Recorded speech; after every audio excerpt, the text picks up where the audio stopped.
तो who killed Sara series के finale में ये रिवील किया जाता है कि सारा के बेस्ट फ्रेंड मैरीफर ही डायना द हंट्रेस है।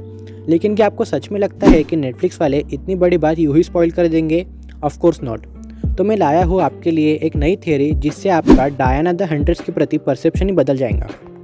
यहाँ पर एक नई थ्योरी है कि डायरी में सारा और मैरीफर के रिलेशन के बारे में कुछ है। दरअसल बात यह है कि वो दोनों हाफ सिस्टर्स हो सकती है। डायरी को क्लियरली देखने पर यह पॉसिबिलिटी है कि सारा और एलेक्स के अलग अलग बाप थे। सारा को लगता था कि मैरीफर उसकी सिस्टर है। सारा की टोम्बस्टोन देखने पर यह पता चलता है कि सारा की डेथ 9 अगस्त को हुई थी, जिस दिन उसका एक्सीडेंट हुआ था। लेकिन डायरी के आखिरी एंट्रीज की डेट्स देखें तो वहाँ पर 20 अगस्त और 29 अगस्त लिखा है। अगर हम ऐसा मान लें कि सारा एक्सीडेंट के दिन बच गई, तभी तो उसने 20 अगस्त को डायरी में कुछ लिखा। ये बात प्रूफ करती है कि सारा और मैरीफर की स्टोरी लाइन इतनी छोटी भी नहीं है जितना हम सोच रहे थे। लेकिन यहाँ पर एक बात ऐसी भी है, सारा को कई आवाज़ें सुनाई देती थी। वो मेंटली अनस्टेबल थी, इसलिए उस पर नरेटर के तौर पर यकीन करना मुश्किल है। और ये भी बात का कोई अंदाज़ा नहीं है कि मैरीफर को बहन बुलाने का मतलब क्या था। लेकिन मैरीफर की online alliance Diana the huntress additional clues offer करती है जो इस थ्योरी को सपोर्ट करती है। रोमन माइथोलॉजी के अनुसार डायना के कई हाफ सिस्टर्स और भाई रह चुके हैं। साथ ही साथ उसके मल्टीपल आइडेंटिटीज़ रह चुके हैं। गॉडेस ऑफ हंट के साथ साथ उसे गॉडेस ऑफ अंडरवर्ल्ड और गॉडेस ऑफ चाइल्ड बर्थ भी कहा जाता है। तो ये एक ही फिगर में हंट, बर्थ और डेथ, ये तीनों थीम्स मौजूद है जो कि हु किल्ड सारा सीजन 1 में प्रोमिनेंटली दिखे। डायना एक कॉम्प्लेक्स मल्टीफेसेटेड गॉडेस है जिसे हंटर और प्रोटेक्टर दोनों कहा जाता है।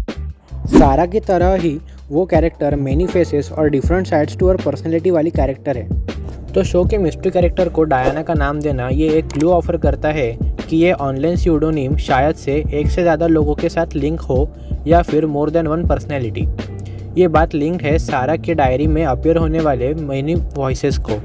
शो के स्टार्ट में ये लगता है कि चेमा ही डायना द हंट्रेस है। उसके बेडरूम फ्लोर पर जो बुक मिली थी उसके कवर पेज पर गॉडेस का स्टैचू था और ये फ़ोटो मैच होता है मैरीफर के रिविलेशन सीन के साथ।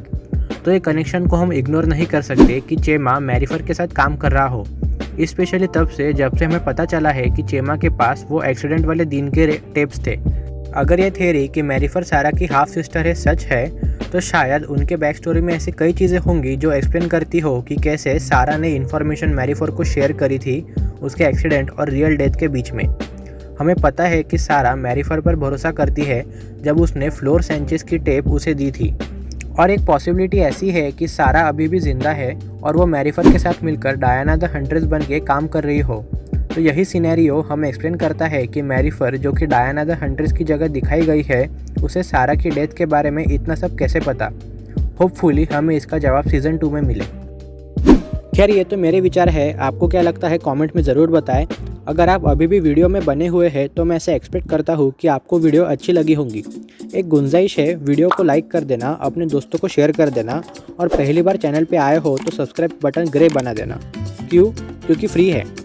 तो आज के लिए बस इतना ही। मिलते हैं अगले वीडियो में किसी नए मूवी या फिर वेब सीरीज़ के साथ। Till then. Yo te traigo esta